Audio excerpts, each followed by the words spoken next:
Hi, guys. Given the rapidly changing landscape that's taking place in the life of Imam Sheikh Muhammad Tawhidi, we decided to move our chat to today. Welcome, Imam. How are you doing? Assalamu alaikum, peace be upon you. Shalom, my brother. I'm doing really well. Thank you very much. عن جد متشرف انه عم بتعرف عليك اليوم. شكرا انه قبلت عزيمتي. حياك الله. لي الشرف. شكرا حبيبي. I just said it's a pleasure to meet the Imam, and I thank him for having accepted my invitation. Okay, so Imam, I first became aware of you, as I guess the world did, in your infamous lecture where you were basically saying, look, I mean, we escaped the Middle East, 30 years ago, and here we are now in Australia, and we're seeing the slow Islamization of Australia, which is something that I've discussed also in the context of my reality in Montreal. And I guess that started off you getting a lot of heat for having dared say that. But then secondly, you started talking about, the need to reform Islam. Start with the first part. Can you share with us your feelings about what is happening in Australia right now? With regards to Australia, firstly, Australia, I can safely say that is probably the most successful multicultural country on earth because we were built based upon diversity. We managed to change a lot of what had happened within the history of Australia with regards to the British coming to Australia and then the conflict that they had with the Aboriginal community. We've managed to move on. Now we have the Aboriginals part of our parliament system. They are part of the formation of laws that we as Australians follow. And we've become a very multicultural country. We've allowed the Italians, the Arabs, the Iranians, people from all walks of life are welcome in this country. However, in the past, let's say 15 to 20 years, things have been very, I don't want to say challenging because we knew this was going to happen at some point if we were to have unmonitored multiculturalism. I want to say in the past 15 to 20 years, the true agendas of several governments showed their true colors. You have a hidden agenda, then you have a real agenda. When radicalism is just openly in your face, on your streets, in your schools, publicly opposing the Western way of life, Western democracy. Past 15 to 20 years, we've seen this, and now we've reached a stage where we had the Sydney siege and the Melbourne siege 3 days ago, and it looks like it's, God forbid, we don't want to see a country such as Australia with the word siege after every state. And I really worry about what's happening, but at the same time, we have a powerful government, we have a powerful intelligence security when it comes to Australia, but we cannot deny the fact that we are dealing with a group of it's an unorganized group of determined radicals that are going around there and attacking people for no reason. So, how has the Australian intelligentsia responded to this? Is it very similar to the rest of the West, where they bury their head in the sand? No, there is no problem, and all the usual platitudes that you hear from the progressives, or are they somewhat more attuned to the realities that you are preaching? With regards to the politicians, we have different politicians, just like every other country, the left and the right. It's typical. But when it comes to the intelligence, they're not influenced by any political motives in this country. It's a neutral body that is run by well-experienced people, and they've assured us safety. And currently, we have around 300 to 400 people under police watch. And in reality, the people that are undertaking these terrorist attacks were supposedly to be under watch, but I just think that exceptions happen. Every now and then exceptions happen because, as I said, when dealing with terrorists, they're coming from a background which is unknown. We don't know how these people get radicalized. You really don't know. I mean, a police officer by the name of Curtis Chang in Sydney was shot dead by a 15-year-old Muslim who had just started to go to the mosque for 2 weeks. And you know what 2 weeks means? It means 2 Friday sermons. That's what it means. Those are some powerful sermons. Yeah. If you can sit there for 40 minutes and the first time you start thinking about killing an officer, and then the second time you start planning, then we need to shut these mosques down. But because we don't know the real problem, what is it? Is it the school? Is it the madrasa? Is it the family? Is it the illegal satellite dishes, which you would know of, that bring in all of these channels from the Middle East? You don't really see any form of organization that you can just easily ban. They pop out of nowhere, and these are exceptions, and we have to find new ways to tackle. And the police can only be successful as if we own up to the problem and start reporting people we see getting radicalized in the community. Now, radicalized is oftentimes used as a euphemism, as though there is sort of some magical mechanism by which people get radicalized, but we have no idea where it comes from. So let me start asking some sensitive questions, especially since I'm speaking to an imam and an Islamic scholar. I mean, ultimately, people don't get radicalized because they read my books or because they read Harry Potter. They get radicalized because they ultimately somehow interact with and understand the contents of the various holy books of Islam, whether it be the Qur'an, the Hadith, the Sirah. So let's get down to the theological question. Do you, as part of your solution, do you see, and which leads us to the second point that you were making about reforming Islam, do you see specific ways by which we could go into these texts and reform them in such a way that no sensible person could ever read them and arrive at a violent conclusion? Is this feasible? Is this plausible? I'm a realist, and as serious as this may sound, we cannot reform the Hadith, because the Hadith is basically a compilation of sayings where a man 200 years after the Prophet Muhammad came out of nowhere and said, Bukhari, he's from Bukhara, from Iran. He was nowhere near Mecca or Medina. He comes out of nowhere 200 years later and writes the most sacred book after the Quran, and that becomes the law for the whole Muslim Ummah. How, why, since when, who voted, what's going on. There's no criteria that needs to be met when it comes to these books. And I cannot deal with the Bukhari. Look, when I open the Bukhari and it tells me, as a Muslim, and I'm a Shi'i, but I spent a good 12 years of my life being trained and taught by Sunni Muslim Imams. And I traveled to Iran, and that's where I got my advanced Islamic studies by the Shi'i school of thought. There are many Sunni Muslims within my family, and I have a very balanced view when it comes to these things. I don't identify as a Shi'i or a Sunni. I dress like a Shi'i because that's the uniform that I graduated in. And but I don't identify as a Shi'i or Sunni. I identify as a Muslim. I follow the Prophet Muhammad, my version of the Prophet Muhammad, that I have found to be suitable. We'll get to that. I'm pretty sure you're going to ask me. I am going to ask you about that. Yeah. But with regards to the Hadith, if I open the book, and it's nothing to do with Shia or Sunni, I open the book and it tells me, as a Muslim, go to a Christian, go to a Jew, and tell him to accept Islam. If they don't accept Islam, kill them. If they accept, still kill them, because the Jews and Christians are liars. How do I deal with such a book? That is a formula of terrorism, which is why I've used it as to put some height for my microphone, because it's weak. But we have formulas of terrorism.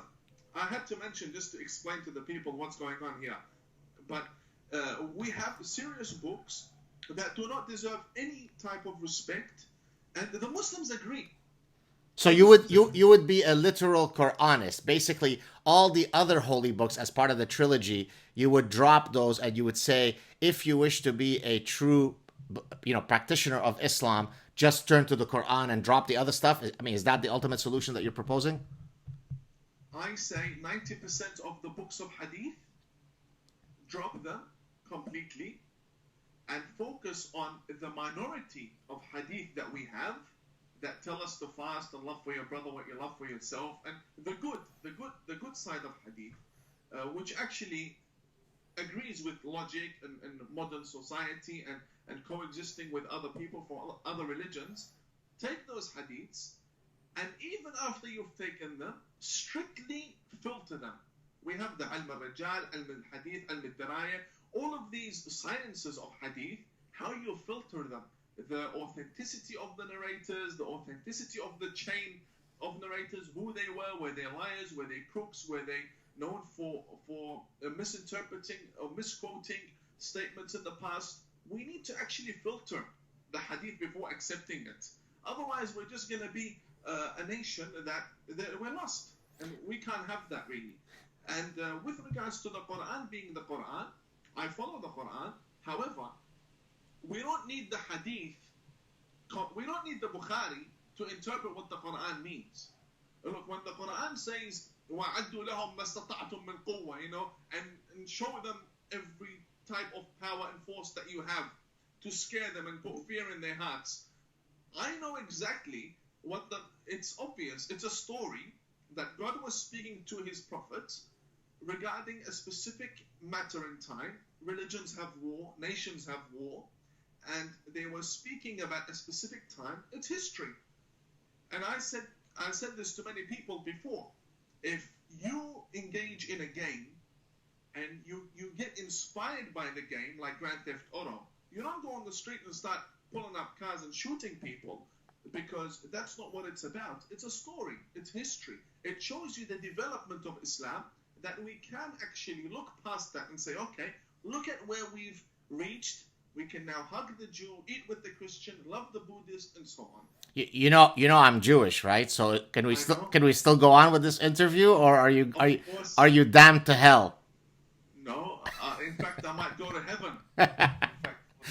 Yes. Okay, let me push back a bit on your perspective. So my feeling is, and of course you'll correct me if I'm wrong, you're much more of an expert on this than I am, is that people's individual goodness, right? So for example, if you are someone, you Imam Tawhidi, who you believe in peace, you believe in loving the Jews, you believe in loving the gays, so you will incorporate your idiosyncratic humanity.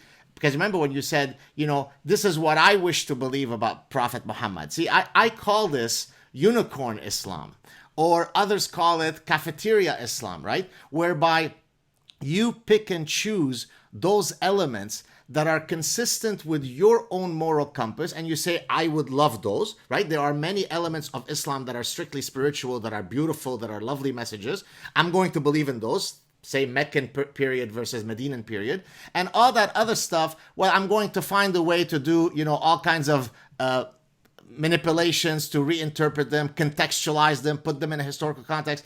But do the doctrines themselves allow for the version that you are hoping for, or would it always be a defeatist initiative because the doctrines don't support your lofty position? Within Islam, we have a problem, or I have a problem with the interpretations of at least 90% of the current interpretations of the Qur'an. So the problem with Islam and the understanding of the Qur'an is actually within 90% of our books. There are many minorities. Don't forget, we have 73 denominations within Islam. There are many minorities that see the Prophet differently, and that see the Qur'an differently, that see Hadith differently, and therefore, my understanding isn't my personal understanding as a result of cherry picking. In reality, it's a understanding of a large majority within Iraq, within Iran, who believe that Prophet Muhammad did not marry a 6-7-year-old. In fact, she was 20. There is another understanding, another study of the Prophet Muhammad. The problem with our version of the Prophet Muhammad, which is believed in by 5% of the Muslim population, is basically because only a minority believe in this. And the other minority believes in that he married a 6-year-old, 7-year-old. Therefore, the whole nation the whole Muslim nation encourages child brides because, hey, the Prophet didn't.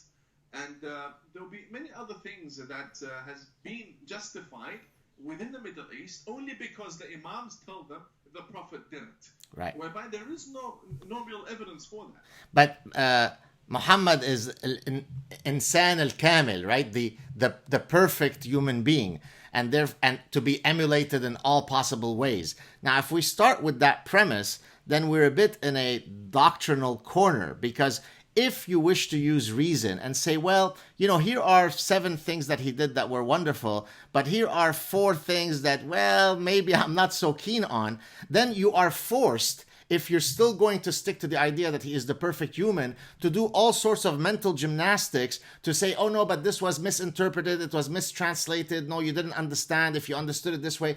So, in other words, isn't it also possible that it becomes a game of gymnastics because you wish to protect these words so carefully that you can't actually use reason? In other words, can you not find some things that Muhammad did that you, as a man of the 21st century, would say, I reject those behaviors? Or you wouldn't be comfortable saying that? He is the perfect man to be emulated forever.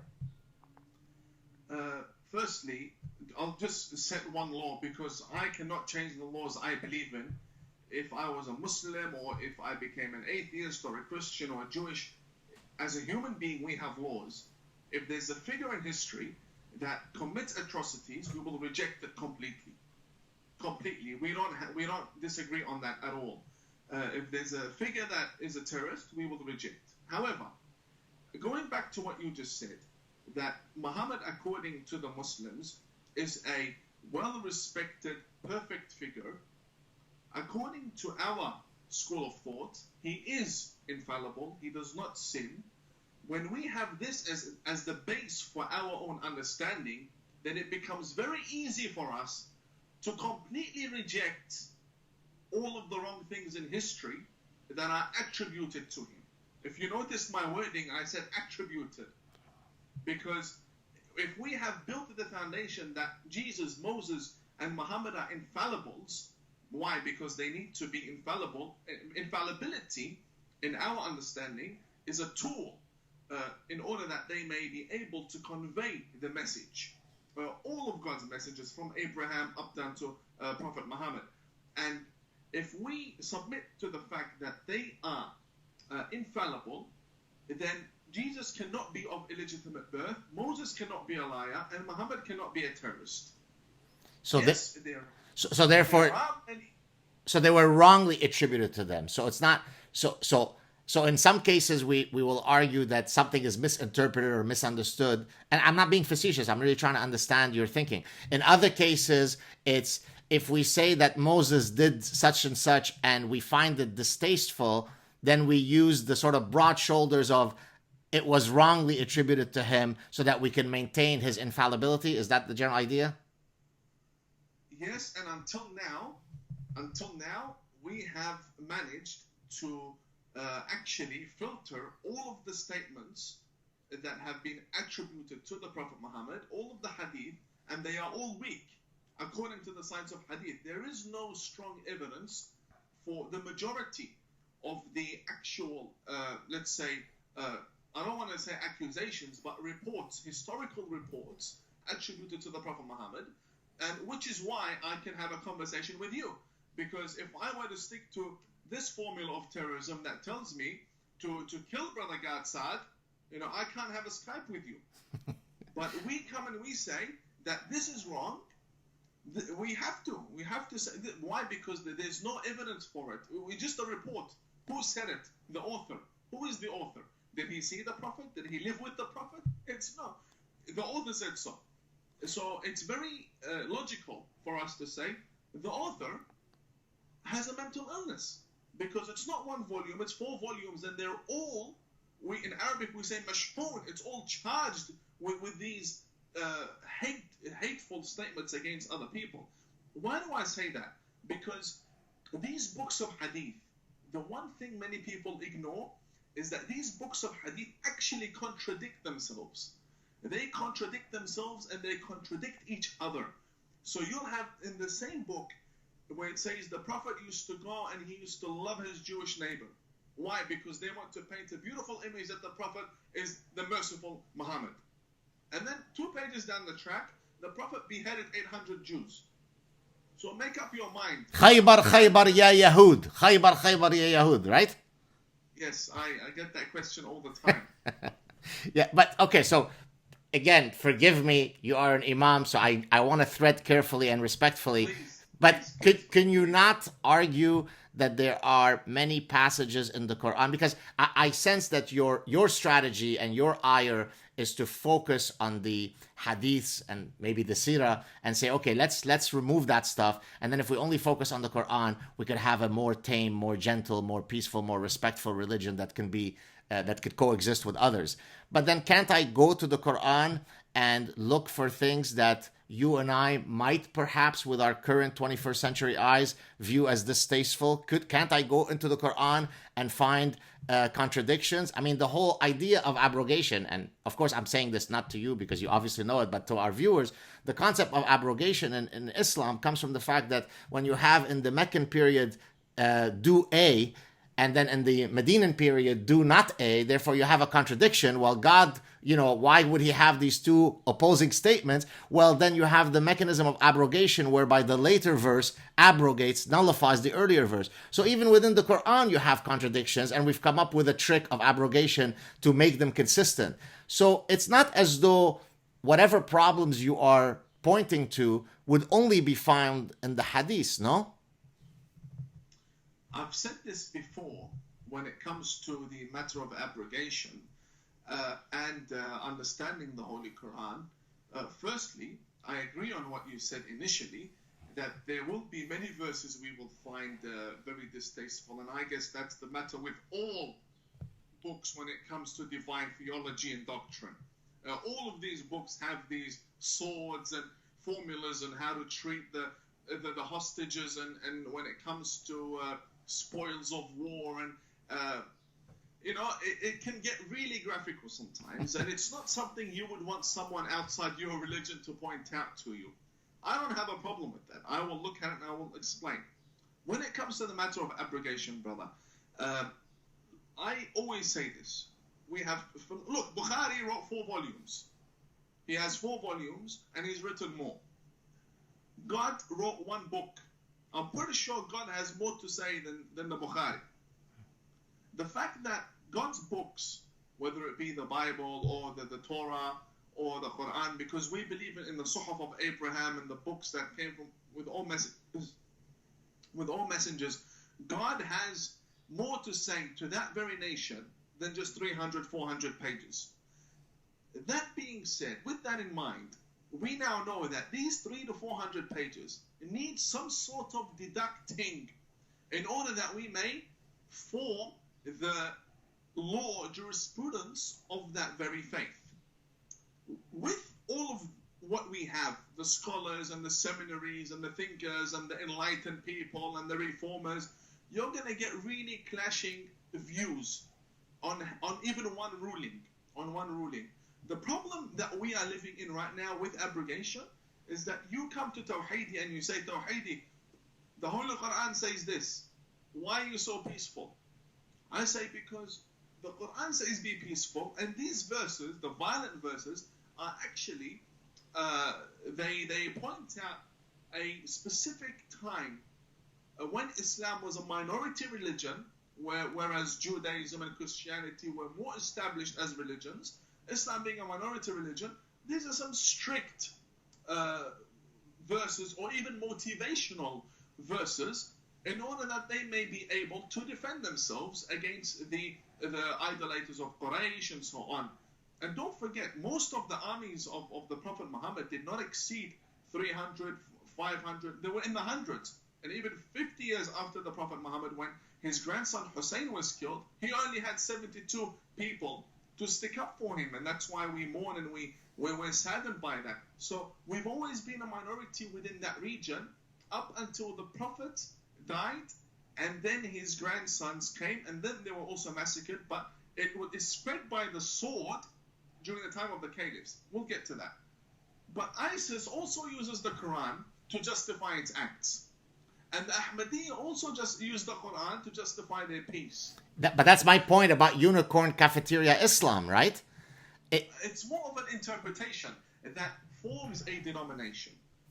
But let's say the four schools of Islamic jurisprudence in Sunni Islam and whatever equivalent version in Shia Islam, none of those would ever say, well, oh, when it comes to Jews, God damn, I love those Jews. What can I do to honor and love and respect those Jews? What can I do to love and respect those homosexuals? I'm not aware of any Islamic jurisprudence that arrives to that conclusion, right? Because otherwise one would have to argue that over the past 1400 years, there is a bunch load of Islamic thinkers, all of whom have misrepresented their religion in exactly the same direction. That's a big sell to make, no?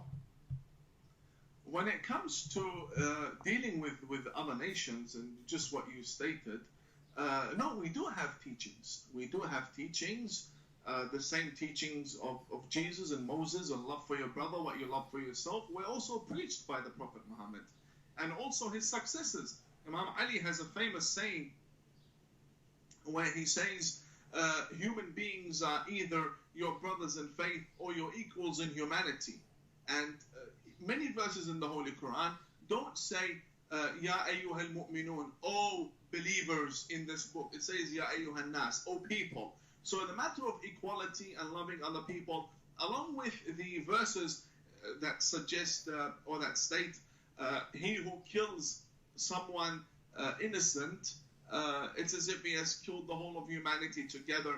This, when the Quran emphasizes that shedding blood is not a virtuous thing, it's wrong, it shouldn't be done, we need to point the finger at the scholars, at the imams, and even at the caliphs, even the companions of Prophet Muhammad. I go to that extent.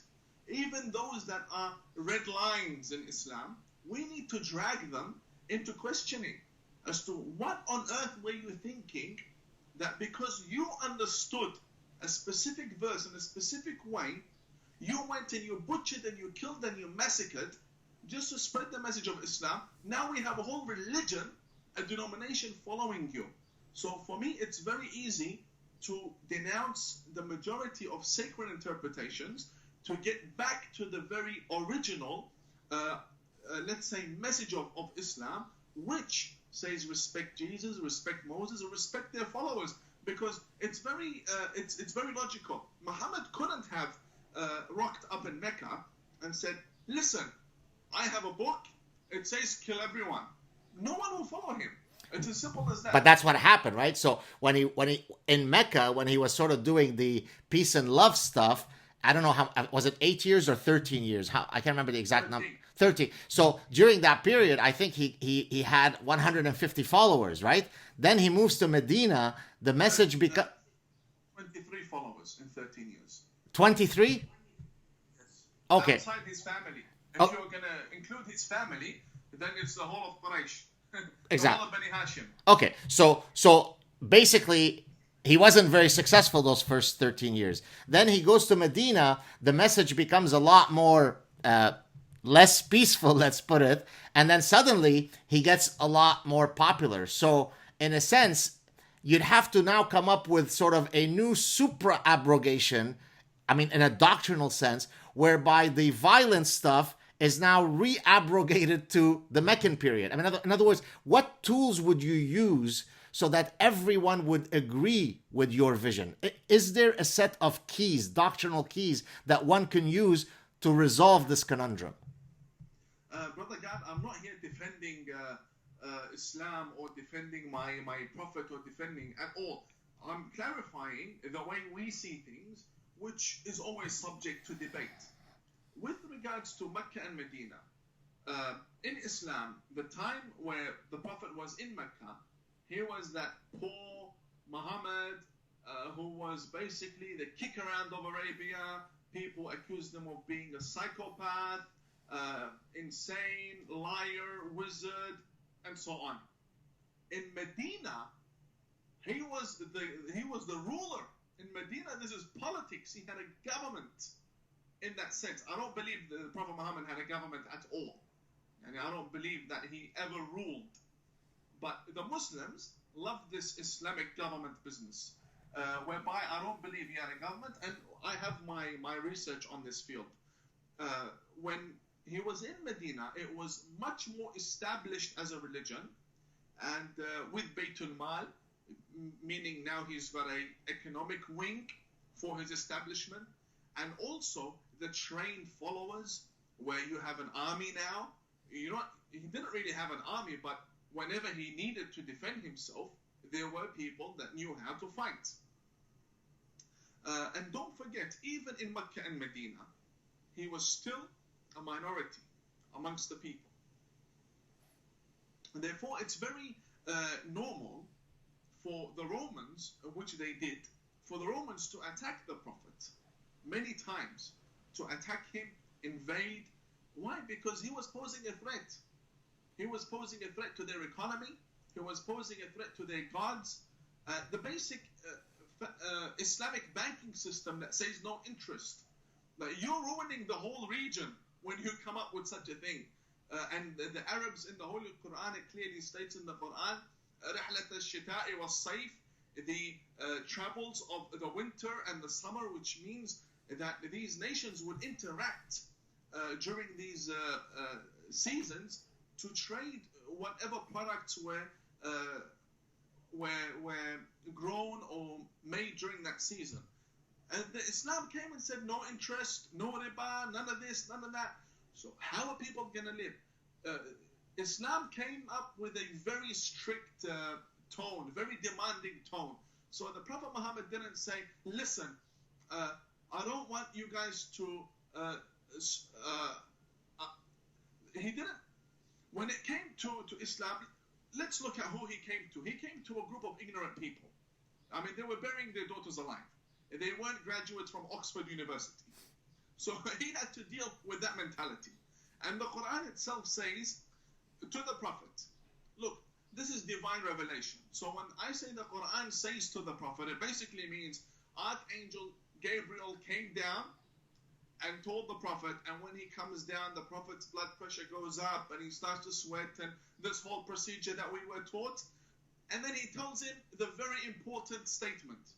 Can you please tell your guys to enter the house from the front door? Can you please enter the house from the front door? Like, what on earth were they doing?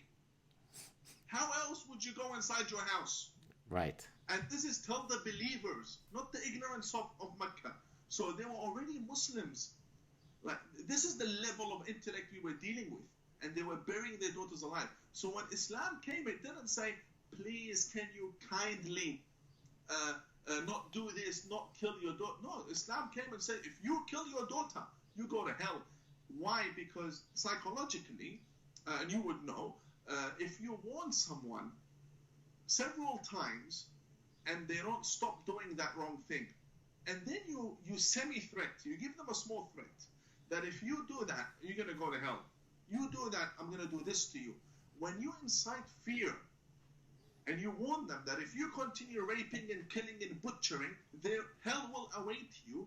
In the whole world of theology and doctrine, this makes a lot of sense. But this is enough sense, yeah. I mean, one could understand that Islam would take a tough position against, rape and burying your daughter alive and so on.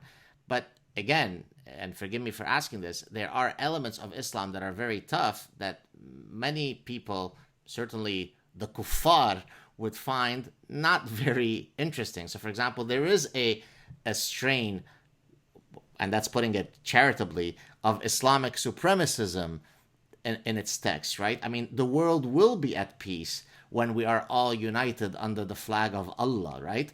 I mean, and that's really? That's how it's seen. I mean, okay, so tell me, is that a wrong interpretation? That's the ultimate goal? Okay, why is that? Look at Saudi Arabia. They're all united under Allah. They're beheading each other. Look at Iran. Look at Iraq. They're all Shia and they're butchering and killing each other. Show me a one good Islamic government so we can believe that if you guys were to rule the world, we will all be at peace. So all of these guys, so Saudi Arabia with all of its grand sheikhs and all the guys from Al-Azhar University and all those guys who are preaching, right? I could right now put below our chat, 7,000 different clips from very learned imams and sheikhs and muftis and so on, all of whom would not be interpreting whatever positions you are interpreting or promulgating. What do we say about them? They're not true Muslims. They're misinterpreting. They're misguided. How do we reconcile your hopeful message, which of course is in the minority, with the majority position, which doesn't seem to agree with you? How do we make those congruent with one another? They don't have to agree with each other.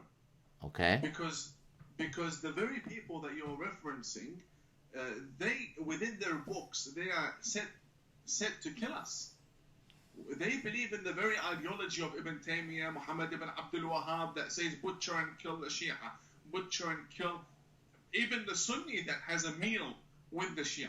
So why would I want to engage with these people in the first place? They're the ones that are saying Islam is the peaceful system for governance. We say, okay, show us your example. We've given you 1,400 years.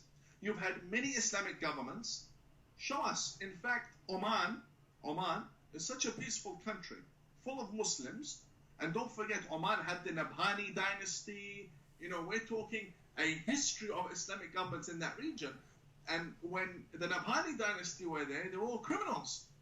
But Oman managed to develop, and the current sultan who overthrew his father, they managed to develop and become good nations. But yet, he's peaceful because he doesn't claim to be an Islamic leader. It's a Muslim nation, no Islamic leader. Emirates as well. It's beautiful because there's mosques and there's a separation of mosque and state. There's the name of Islam. Beautiful. Show me an Islamic government that is good. Show me one. So are you saying that they are practicing a version of Islam that you're trying to eradicate, or are you saying that they've been misinterpreting the true Islam? I mean, I take your point, but so what results in that? Why is that happening? How come all of those Islamic societies and countries are not seeing the Islam that you wish to see? Why is that? It's because I want the Muslims to understand that Islam as a religion was sent to guide people, just like Christianity, just like Judaism. The main purpose for religions is to guide people, not to rule over them with the sword using it. So you believe, excuse me for interrupting. So you believe that, because I've always said, look, I don't care if you practice Judaism, Islam, Zoroastrian, as long as it is in the privacy of your home, the privacy of your conscience. The second that you infringe by 1 inch on the right of another, then it is no longer acceptable. My experience with Islam as somebody who escaped Lebanon during the Civil War, and anything that I've learned since, is that, Islam doesn't typically live a tepid existence whereby it says, I just want to practice my religion peacefully while not infringing on anybody else. Typically, it imposes itself in the public sphere. We see it, for example, at the universities now, all over the West, at my own universities. The rights of the Muslims are constantly reasserted. We want to separate this, we want that. Special treatment. So again, Are you saying that there is a way to interpret Islam where this reaffirming of the takeover of the public sphere would not be tolerated under Islam? I think the main issue we have here isn't the fact that there are Muslims acting in such a way. I think we are mixing between the Islamic teachings and the Islamic culture. We have a culture of Muslims, the authoritarian Arabs, and then we have the Islamic teachings, the culture of the Muslims, which I call the Islamic culture, which is not really the culture of the religion. Yani Hassan Nasrallah, if he was a Christian, he would still be as bad. Any religion you put him in, he's going to do the same thing. Any religion. You just increased your number of death threats by about tenfold. So good luck with that one. God bless you. I have to say it. Okay. I have to say it. I'm glad you're laughing. I have to say it. Yani, there are people whose culture is like that, and they're born like that. So do you think is this driven? I mean, as somebody, of course, who studies psychology, I'm interested in your thoughts. Not because now you're not talking about religion. You're talking about is the tribal nature of Arab society that might have resulted in what you're talking about, the Islamic culture that has this element of belligerence. Is that your argument, that it's due to the tribal nature of these fractured, tribes? Is that what's causing this belligerence? I say the culture plays a big role in the religiosity of the individual, regardless of what religion they are from. However, in Islam, because of the close nations with one another, so for example, Israel being a state is copying a lot of hate from the neighbors. But if we had many Jewish neighbors, the audacity of the Jews would be a lot higher, naturally. The same with the Muslims. We have all of these neighbors who are all Muslims neighboring each other. Therefore, you have a wide geographic spread of this Arab culture. And when religion comes and spreads on top of that, so you have layer over layer. Therefore, mix that with politics, mix that with poverty, mix that with the awaiting savior who they're all awaiting and their preparations for it. Mix that with rulers such as Saddam Hussein, put all that together, you can't really possibly expect any peace to come from that at all.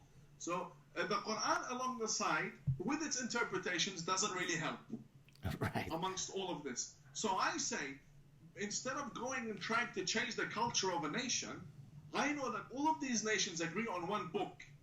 Let's get rid of the violent interpretations of that very book, so that we can move on as Arabs, but stay peaceful, stop beheading each other, and as Jews, and let everybody live, and as Christians, and just get along. Because if it comes down to culture, we'll know what we'll be fighting about.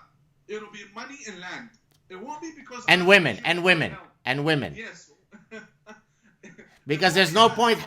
Right, there's no point having land and having money if it doesn't get you the women.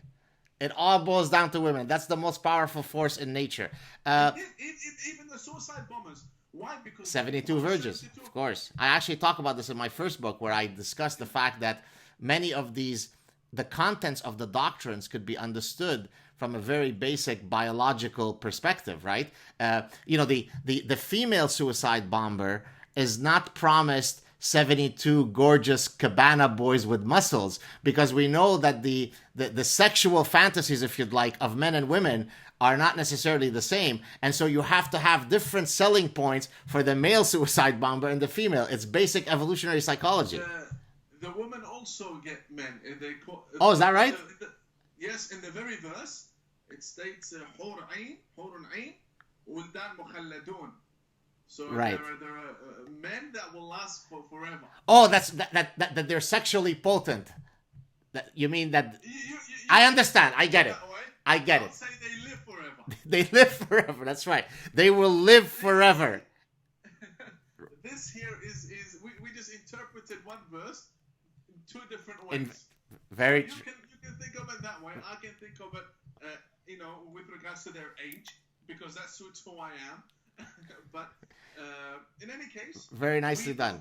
We have these verses that promise all of this, and I think it's actually, we have in our hadith that speak to the people according to the size of their intellect, to the size of their brains, if you will, according to the very statements of the prophets.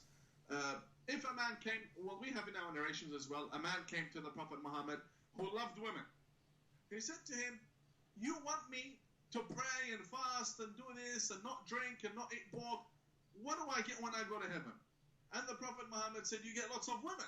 He said, wonderful. So he became a devout believer. Right. And then someone else came and he loved money. So he asked the Prophet, what's in it for me? He said, you get lots of money in heaven. So the companions, they said, Prophet Muhammad, you're giving each one a different answer. Which one is it? The Prophet said, you speak to all of them according to their own understanding. A true psychologist.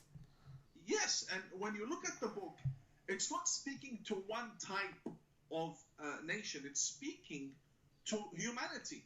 You're going to have things there that will attract everyone. It'll have the women, it'll have the logic, it'll have the poetry, it'll have the political science, the miracles, if you will, everything. It has to be a combination of everything that satisfies everyone, because it's one edition. It's not going to come every month. So it's one-off book, and it's up to you to interpret. I want to just very briefly touch on Israel, since you mentioned it a few minutes ago. And then I want to take our conversation. Much of our conversation has been about the doctrines of Islam. I want to now talk about some of the current issues dealing with Islamic incursions into the West. But you, in one of your lectures, I think it's the same one where you were saying that you're seeing all sorts of Islamization in Australia. You said something which, of course, as I was watching it, I was like, wow, I can't believe that an imam is actually saying this. You said, of course, Israel is for the Jews. Where do you think they come from, and so on? I'm guessing that a large percentage of your death threats might be coming from that one statement alone, no? Yes. Without a doubt. Without a doubt. Right. So my emails have been hacked. Right. Several times, because they really want to know if I have some sort of connection with Israel or the Queen or something right. like that. You're a Jew, really. You're pretending to be an imam, but you work for the Mossad, correct? The Zionists. The Zionists. And CIA. And exactly. Now, what is it that allows you? So now I'm asking as a psychologist, right? What is it in your personhood that allows you to say, look, I'm a committed Muslim. I mean, look, I'm an imam. My father was an imam. I come from a lineage of Islamic scholars. I believe in my faith. Yet I'm going to stand up and say, of course Israel belongs to the Jews. What is it that allows you to sort of have that, I'm going to say honesty, because yes, there is a link between the Jews and the land of Israel, and that doesn't allow so many other people to have those two things within them? I could be a Muslim, but I could also be honest and give the dignity of the Jews to live in that land. What is it that allows you to make that link, but millions of others can't? Why is that? Brother God, I'm going to answer you in a way that might surprise you and might surprise your audience. Okay. And this is because I don't play taqiyya, and the same way I was honest in that lecture, I'm still the same person. Every Muslim, imam or no imam, knows for sure Moses came before Jesus, and Jesus came before Muhammad, and Muhammad came after them all. So in no way could Palestine or Bilad al-Sham, which includes Israel, or the land of Israel, Jerusalem, in no way could that be Islamic land from the very beginning. This is basic history, basic geography. Saudi Arabia, or Arabia, was there, and Palestine is somewhere else. And for that to spread, Islam to spread, that happened during the time of the caliphs. Yes, the Prophet Muhammad did pray in Al-Aqsa Mosque. But come on, how long did he spend there to spread? He's not going to change the whole country. Later on, Islam expanded. So the point is, when Prophet Muhammad was in that land, he knew very well this was Jewish land. He knew Moses and Jesus walked this land. And the very people who followed Jesus, they were originally Jewish people. So if they change their faith and become Christians and then become Muslims, you've changed your faith. You haven't changed the history of the land. From Cairo, which I've been to, you have the graveyards of the Jewish people, to Iran, to Iraq, all the way to Yemen, this entire area. We had Jewish people. We cannot deny this. Why can't they say it, but I can? And the answer, as foolish as it may sound, is because they depend on Islamic centers to give them money to live, and if they speak, they will lose their financial support, whereby I am financially supporting myself by myself because I've been successful in some business projects, and that's why I have the freedom to say what I like without fearing anyone to come with the scissor and cut my income from me and my family. That's the main reason. So if they were all financially free and they had some sort of security, they will all speak out. Yes, we have some really dumb imams. We have really dumb imams that will speak as though Muhammad was before Adam. We have people like that. So it is not true, as one Iranian imam said, that earthquakes are caused by the fact that women dress in a very provocative manner. There is no link between the provocative attire of women and earthquakes. Can we put that one to bed? Yeah, that reminds me of the left when they say the climate change causes the attacks in London. Oh my God, don't get me going on that one, Imam. I have been trolling Bill Nye for over a year because immediately after the Bataclan attack in Paris, the solar power ones. Exactly. Oh, look at you. You are up to date. And people said to me, why do you constantly go after Bill Nye? I said, well, I go after him not because I hold any personal animus against him. I don't care about him. But the fact that you have such a large platform from which to spread stupidity, right? I mean, the type of mental gymnastics that you have to go to say that these Paris guys did what they did because of CO2 levels and solar panels, I mean, it's breathtaking. That's why I go after him. So in a sense, one of the things that I admire so much about you is that, of course, I know that you're getting tons of death threats. There are huge personal costs to you. But the mere fact that you take the time and take the risks to speak your mind. And by the way, this is what amazes me, right? I mean, people don't appreciate the irony that you're not asking for anybody's killing. You're not saying anything incendiary. You're speaking your mind. If Islam and all of its variations were so peaceful, why is it that you would have to send me a private message an hour or two ago saying, hey, brother Gad, the death threats are coming in? I mean, do people not appreciate the irony of that? What's going on there, Imam? I think it's because they haven't seen an imam like myself, unfortunately, who comes out. So they've been witnessing very corrupt imams who call for the beheading and killing of people. All of a sudden, they have this patriotic Australian with the flag, and he's full on for Western democracy. I've been like this since forever. I've only been discovered by media 2 years ago. And I've been working my way on social media. There are many imams that agree with me. There is hope. There are many imams in the UK, in Canada. By the way, I used to live in Ottawa, just outside the belts in Canada, a small area called Canada. Nice. Temporarily, yeah, I was there for a while. I was lecturing there, and I've been to Van City, Vancouver, Surrey, Richmond. Nice. I haven't been to Toronto, but Montreal. I'm in Montreal. That's where you need to come. I'll come one day. So we have these imams that agree with me. The main issue is, one, there's a big language barrier. Two, they're afraid to speak. Three, they can't speak because they're within Islamic governments. Four, what do they say exactly? What do they say? So they come out and they say Palestine is Jewish land, and then what? His wife's going to leave him. His family are going to go against him. His children will think their dad's crazy. What do they say?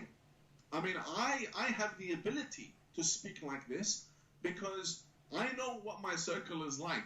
And believe you me, if I knew that I would lose a good friend or a good relationship or something because of my statements, I would be thinking twice about tweeting. But because I know that the people around me know my development. I mean, I was someone who used to hit his head with a sword. Right. You know.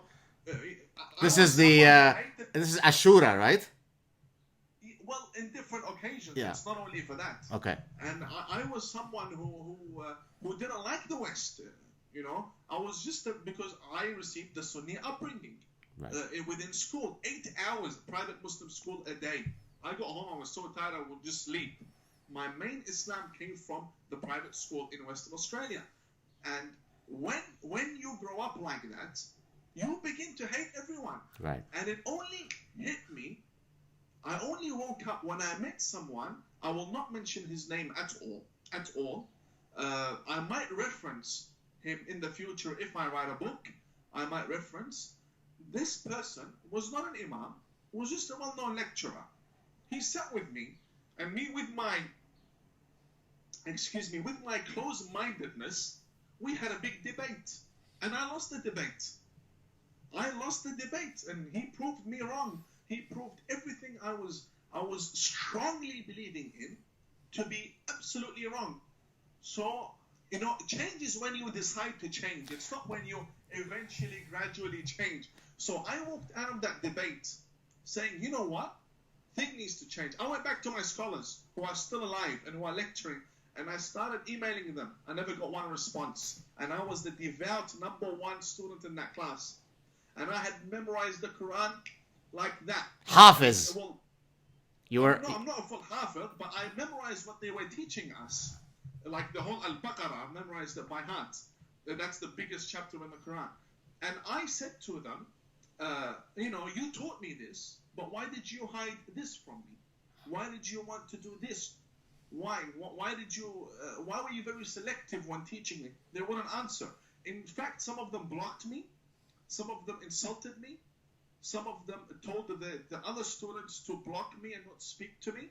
Some of them announced me to be somewhat of an apostate. It didn't really work out for them. Look, I come from that background, so for me, it's okay to speak because that's part of my development. No one can say I'm lying because I've lived that life.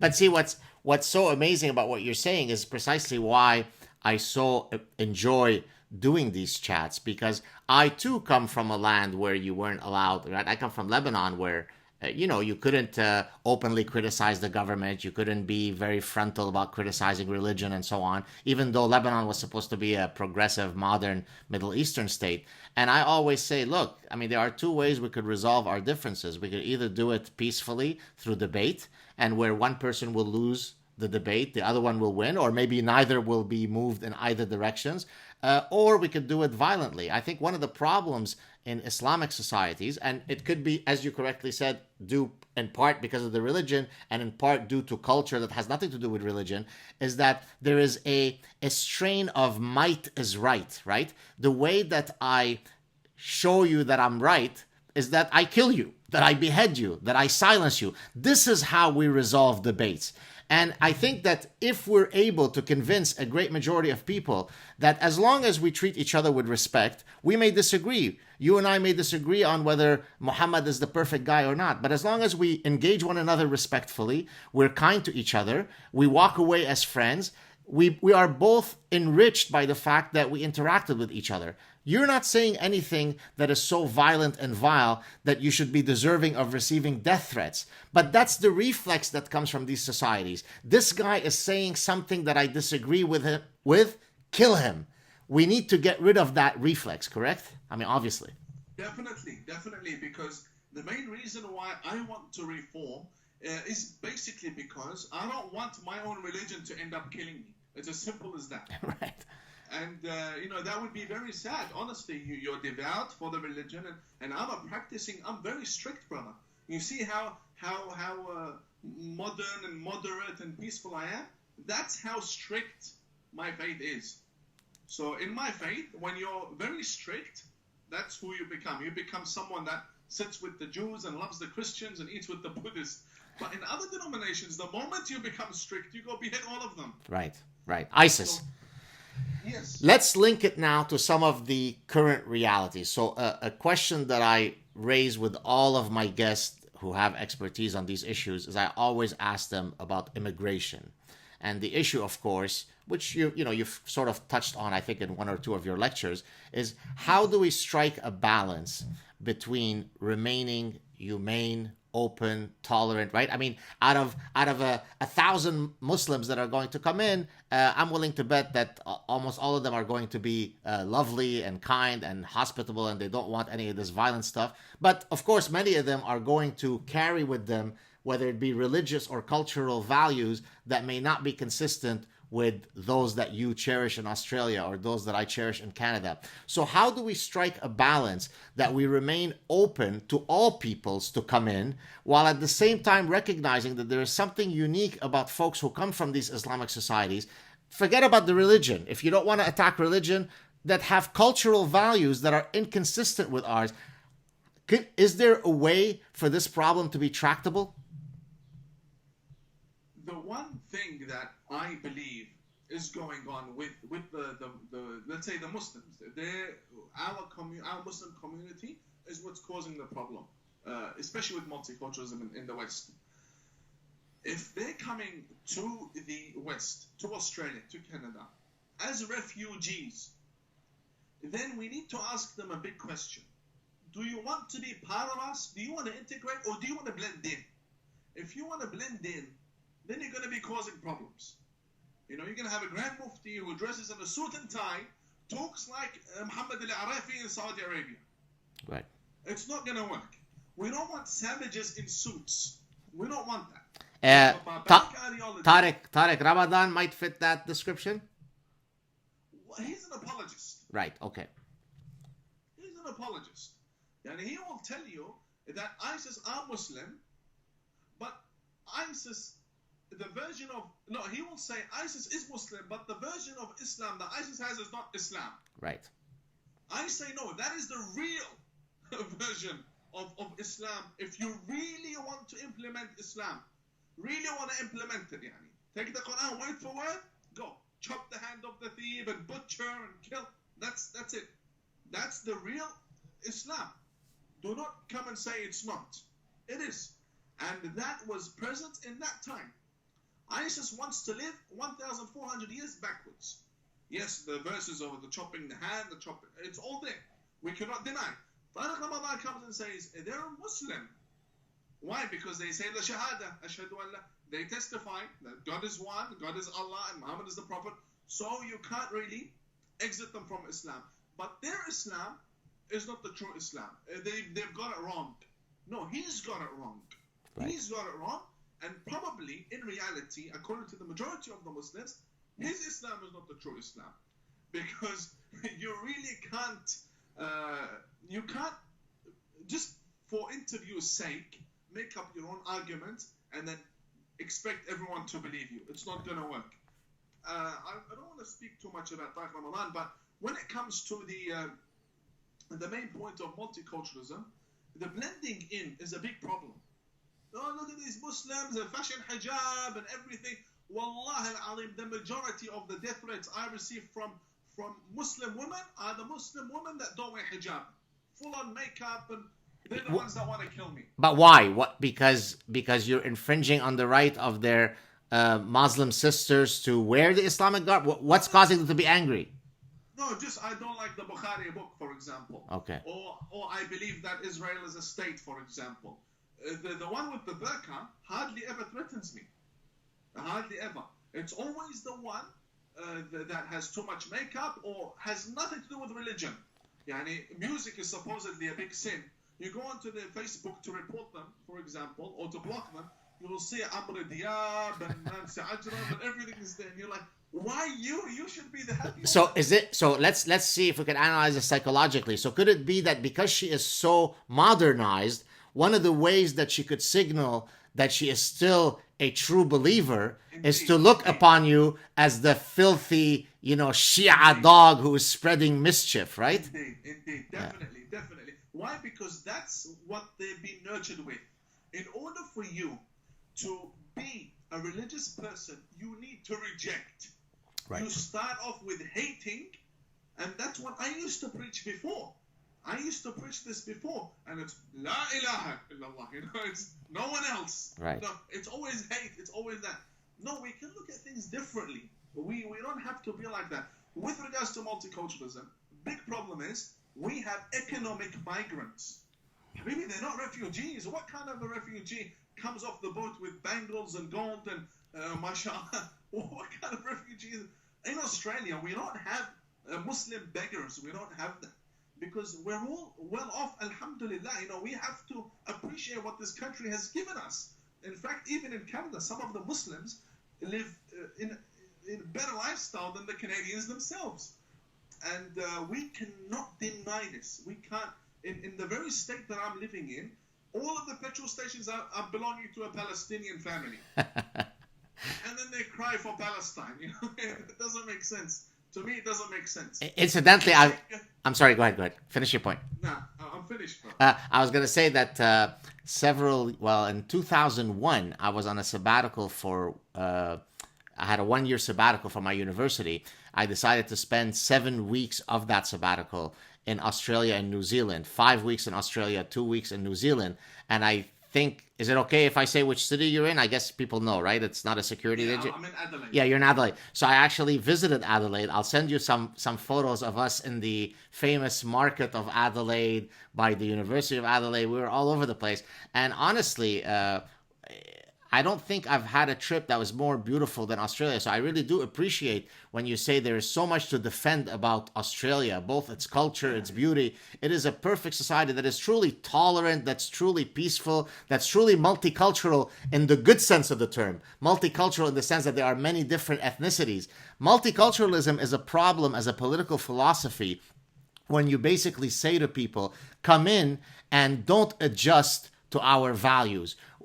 You have the right, if you want female genital mutilation, who are we to judge you, right? So you use cultural relativism to turn a blind eye to practices that are grotesque to our value. And I think that if we force people when they come, look, if you want to come here, my brother, no problem, tall, short, Jew, Christian, Muslim, atheist, but you have to respect our values.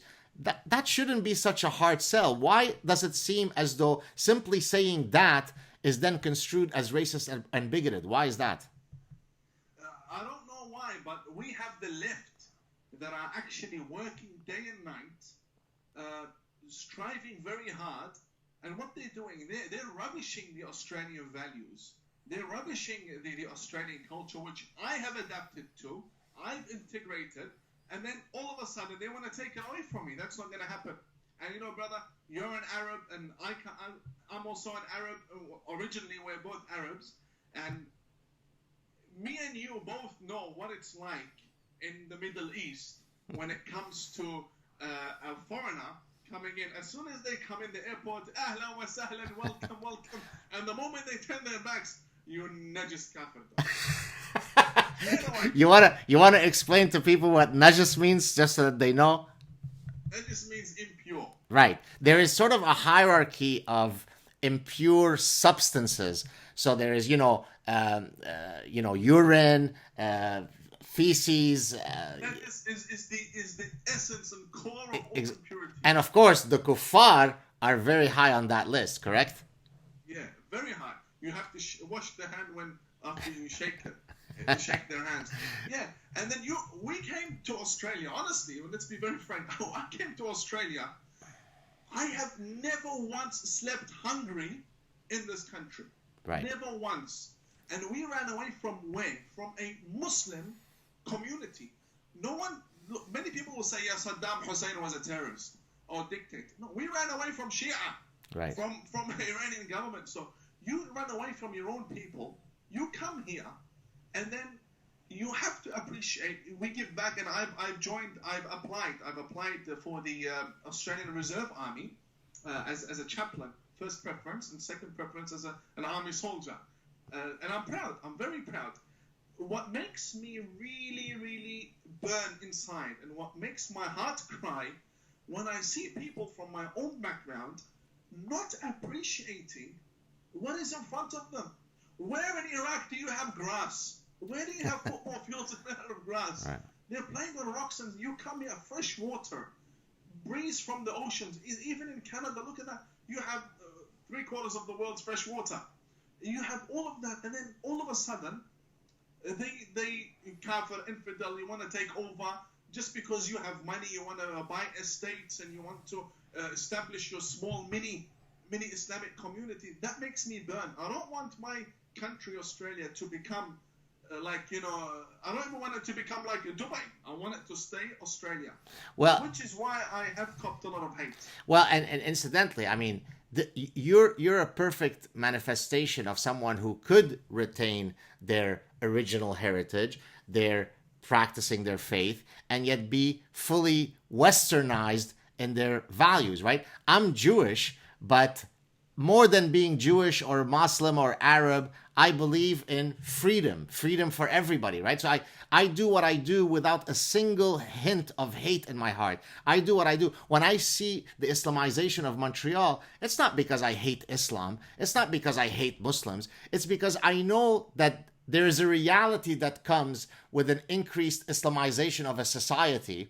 And I wish for Muslims and non-Muslims and everybody to live in peace and in freedom. And when you have a society that becomes more Islamized, the probability of that happening goes down. So we should be able to say that without being... I mean, I don't, of course, receive the death threats that you do, and I hope that all those death threats go away from your head soon. But I also receive, oh, you're a bigot, you're a hateful guy. And of course, there is no hint of hate in my heart, right? I'm willing to bet that most of the people that I've had as friends throughout the years were much more likely to be Arab non-Jews than Jews, right? I don't care about Jew, and I care about freedom. And so someone like you who escaped the hell from the Middle East, comes to Australia, could still be fully Muslim. I mean, you're an Imam, but yet you could say, I love Australia. I love the values here. And I think if more Muslims took that bent where they could have both of these parts of their identity coexist within their personhood, I think the problem would be halfway to being solved, correct? It would be the best step in the right direction. But they don't want that. They don't want it, Habibi. And the issue here in Australia is that we have a very tolerant majority.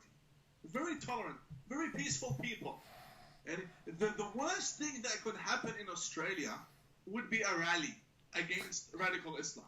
The worst thing, right. A rally. I mean, you imagine in the heart of, for example, in the heart of Mecca, where Christians used to live in the time of the Prophet Muhammad, or in Medina, where in the time of the so-called government of Prophet Muhammad, we had the temples and the synagogues and the churches.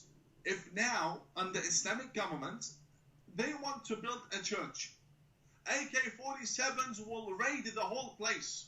Of course. And me and you both know it.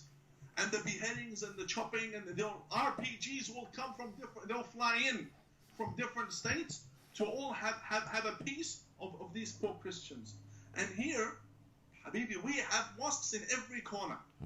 Every suburb in Melbourne, they have Broadmeadows Mosque, Roxburgh Park Mosque, this mosque.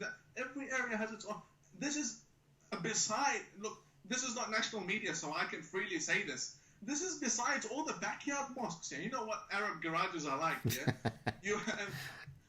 It's a garage, but lots of Bukharis, and you have the Imam right. sermons, and we have lost control because we're too tolerant. Yeah. And what makes me really sad is that I know where this is going. Yeah. I know where this is going. Now, can you believe before it was applications to have Muslim graveyards, Muslim-only graveyards, and then the Muslim-only mosques who don't do National Open Day. Then we have the Muslim-only libraries, Muslim-only swimming pools, public swimming pools with curtains. Now, yesterday, they want a safe space, and this is. Oh, I heard about that. Victorian Muslim Council wants a safe space. we laugh at it because we know where this is going. It's a step by step, and alongside all of this, we have the large Muslim estates, manataq in Arabic, big suburbs, areas, all Muslim. Come on, you're gonna have a Muslim estate. What's the road gonna be named? After who? Which terrorist in history are you gonna name the road? Which terrorist in history? Honestly. Well, that's what the Palestinians do, right? Every single square is named after a shaheed, right? Yes, or even those who spread Islam by the sword. The caliphs, you're going to have the street of Muawiyah, okay? And Muawiyah butchered and killed everyone he didn't like. Right. So I don't want to see Australia go down that road at all. So are you now being listened to more carefully by the key politicians and gatekeepers? Are you a voice that is heard, or are you on the periphery, but they're more than happy to listen to the Muslim Brotherhood and so on? Or are you part of the discussion within the political landscape of Australia? I'm not part of the political discussion at all. Okay. Not part yet. And I believe because the Labour Party has created a paradigm for politics and political discussions in this country where it always heads one way. And they formed a system out of this. Now that Imam Tawhidi comes out of nowhere, to them I've come out of nowhere, to this community, this whole left-right debate I've come out of nowhere. Because obviously I have my history around the world, a good 10 years going back, showing how skinny of an imam I was, preaching what I had been taught, but comes to them out of nowhere. They weren't expecting me. I come and now I say, look, I'm a Muslim. You can't label me a bigot. You can't label me a white supremacist. I'm still a Muslim, and I stand for Australian values. And I have conservative views. Boy, they're confused when you say that, aren't they? What are you going to do to such a person? What do you call it? You must be a Jew in hiding. You must be a Jew. There's no other explanation, Imam. No, I had a father, a bishop from a church. He sent me a wonderful letter. He goes, I swear to God you're a Christian. I will bet you anything you're a Christian. You can't be a Muslim. You're a Christian, my brother in faith. And he keeps sending me emails, and I know where he's coming from, and I appreciate the love and everything. But to be honest, it's just about being a good human being before all of this. Religion shouldn't be the priority. Being a human being should be the priority for everything. Once we've established that we're all human beings, then we can go on to taking matters ideologically, and it should always stay at home. Right. The religion should stay at home. I don't want to see an Islamic government again in my life. I don't want it. I want an atheist. Completely no religion in government. Just do and say whatever you like. Otherwise, if you have a Christian government, the Muslims are going to be complaining. A Jewish government, the Christians are going to be complaining. You're going to have a Muslim government, everyone's going to be complaining. The Muslims themselves are going to be complaining. They'll kill each other. The Muslims will kill each other. This is what history has shown us. The Jews will be in government. The Muslims will complain. The Christians will complain. It just doesn't work. Get religion out of politics and just focus on serving the nation. Sadly, too much left in Canada and in Australia. Oh, yes. Listen, we're gonna stop soon because I know you have a very busy day ahead of you. But speaking of the left, you may or may not be familiar with Justin Trudeau, our current prime minister, and he is trying to replicate every single error that Europe has made, but on steroids. In other words, he's trying to take every wrong decision that Europe has done.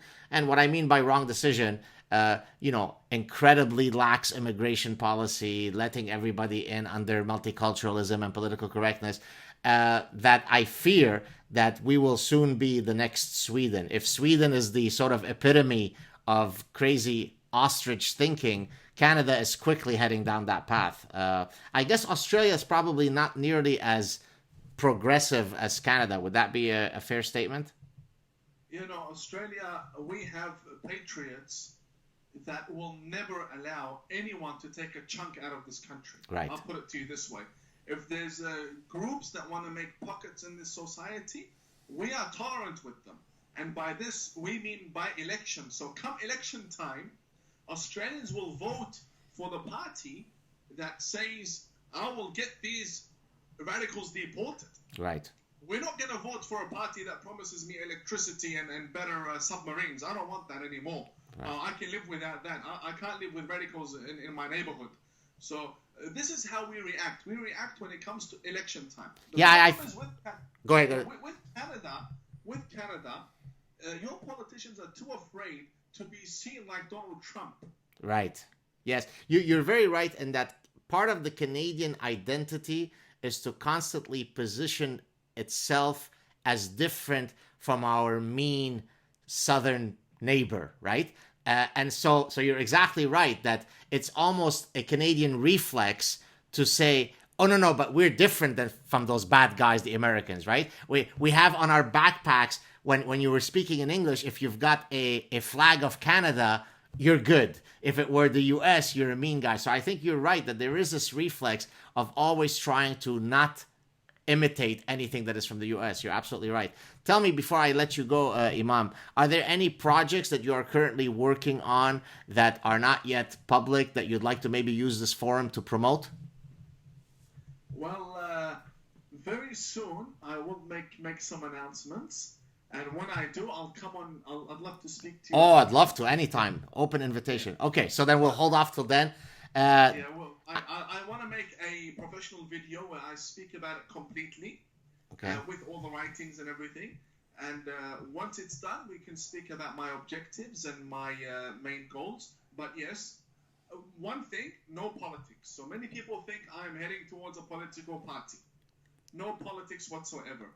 Hollywood, is Hollywood calling? Any acting in your future? Yes, there will be some acting. All right, I look forward to it. Now I'm really. Now I'm not really acting. Right. I don't want to hear that you're a fake imam. Don't tell me in a couple of weeks that you were a fake imam. I'm gonna send you a cup, by the way, the fake shake cup. Oh, very nice. Okay, I look forward to it. Well, listen, it has been an absolute pleasure. I'm so glad. You don't know how many people wrote to me, so excited that we would speak to each other. So thank you very much for making the time. I know you're very busy. Thank you. YouTube. I apologize if I seem to be yelling. I tried to make sure that the voice gets across. My mic seems to be a bit low today. It is, but I think we've solved it. I think it worked out well. Thank you so much, Imam, and I look forward to speaking to you again soon. Stay on the line. Thank you. Cheers. Cheers, brother.